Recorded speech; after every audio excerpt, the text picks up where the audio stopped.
$100,000 deal I wish I did differently.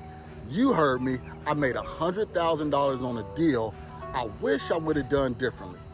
Before we jump into this, remember, subscribe, turn on the notifications so you'll get all my recent updates. I love to give away free content. By subscribing, it will be highly beneficial for you. So let's talk about this $100,000 deal I somewhat regret. Remember, throughout your real estate career, you'll go through an evolution. You may start with wholesaling, fixing or flipping, or even house hacking. But one thing is for sure, 100% of the real estate investors are looking for financial freedom or to increase their ROI on their investment. Your goal will change as you advance in your career. In my earlier years, I had to be very transactional. I needed the income, and sometimes what you need now don't necessarily line up with your goals. For example, most investors will talk about some of the properties they regret selling. Trust me, I have a few. Here's one of mine I call my Emerald deal. Let me give you the full layout. I received a call from the seller, and I informed her that I may not be the best offer and I may not be the best option to her due to the condition of the property. The property was in immaculate condition. As you can see in the pictures, here, and even right here. I often joke and say I could have licked the floors. Check it out, I could have. Let's jump right into this deal, right? Before seeing the property, at the time I offered the seller $50,000. Again, I told her I probably wouldn't be the best solution for her, and she said she couldn't accept the $50,000. I understood, and we cordially ended the call and ended the conversation, right? 3 months later, a few moments later, I received a call from the seller to discuss the property, and I reiterated my price hadn't changed, but she was willing to accept my offer. I was mind blown, right?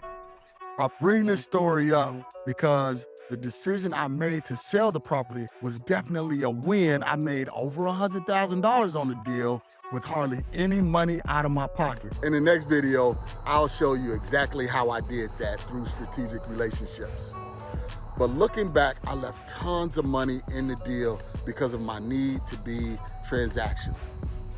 Here's what I could have done to maximize this deal, right?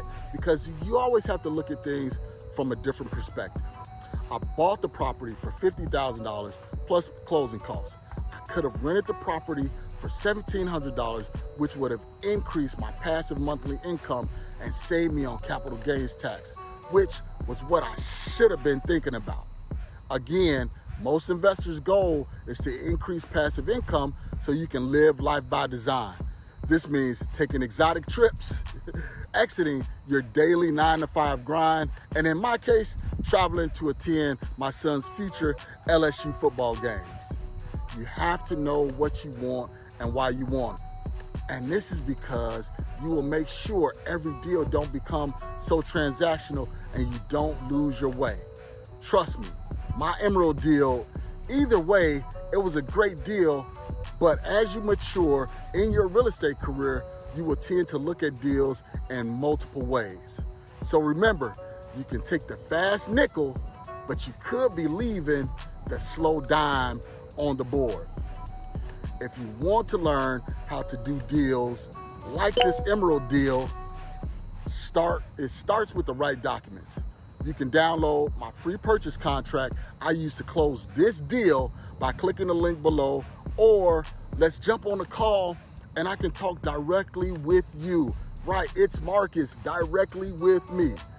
So if you like this information, why not follow me on all of my platforms at Mrcs Maloney. That's Instagram, Facebook, Twitter, and YouTube on all platforms. And please like and subscribe the channel.